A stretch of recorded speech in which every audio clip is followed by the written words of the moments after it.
My name is Jamie DiGiovanna, MSW. I am a licensed independent clinical social worker and licensed in Washington State, and I am a DSW candidate at Tulane University. I'm going to be talking about two different research projects that I am working on. One is one that has been converted to a systematic review, and I will get to that one later. But first, the first one that we will be looking at is the exploration of the long-term impacts of childhood abuse and neglect. This would be a qualitative study with 5 to 12 participants. Participants are all individuals who have reported childhood abuse or neglect, and that could be sexual abuse, physical abuse, emotional abuse, physical or emotional neglect, or religious-based abuse, who later entered into abusive relationships as adults. There will be an exploration of the impactful past events. What were the instances of abuse? What were the family narratives that surrounded it? How was blame and accountability handled? Is there recognition that this was abuse, and when did it begin? And is there any sense of resolution for what happened? There will also be an exploration of what the participant felt they carried into their adult relationships. What was the implicit and explicit messaging? What is their sense of self-worth? And what were their expectations for what is normal in how people treat one another? We'll also ask what their current life looks like. Is this cycle continuing? Do they see this as a repeated pattern, or is it new patterns that they're in now? Do they feel that they have had the ability to heal from past experiences, and do they believe healing is possible? And to ask them what helps both clinically and interpersonally, and what does not. The sample recruitment will be recruited through the existing caseload for my practice. Clients will be given the option to participate based on their known history, so it will be a specific group of clients that will be invited.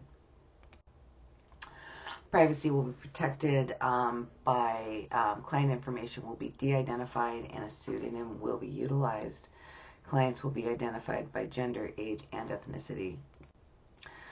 In-person data collection will be performed one-on-one in a closed room, and if it is collected electronically, it will be one-on-one in a password-protected Zoom meeting. All data stored is on password-protected devices, within locked offices, inside of locked buildings. All primary storage devices are Apple products, which can be remotely reset to factory settings in the event of theft or loss. And all interviews will be recorded with participant consent and without identifying information, substituting names with participant numbers. For risk mitigation, all participants will be notified of risk of harm at the time of informed consent. And this will be a discussion of difficult topics. Study recruitment will be restricted to those known to be enrolled in mental health care, so this will not be an invitation that goes to past clients. All participants advised of risk of harm again before directly engaging in study, and participants will be advised that they may opt out at any time without any adverse consequence. All participants will be encouraged to seek support from their therapist, and participants will be provided with local crisis and support line resources. This study is important because it is exploring what happens later in life, and not only does it explore how childhood abuse perpetuates into adulthood, but it also helps give a frame of reference to when we see these behaviors show up in adult clients, that there may be a deeper root. The next study was originally going to be a full study. However, I ran into challenges with data recruitment, or not data recruitment, sample recruitment. And so it will now be a systematic review on adolescent non-suicidal self-injury. What is the prevalence of sexual and or physical abuse in adolescents who engage in non-suicidal self-injury? And the purpose of the study is to estimate the prevalence of sexual and physical abuse among adolescents to determine if a history of sexual abuse and physical abuse is associated with NSSI. I will look for some other information dependent upon what is available in the data.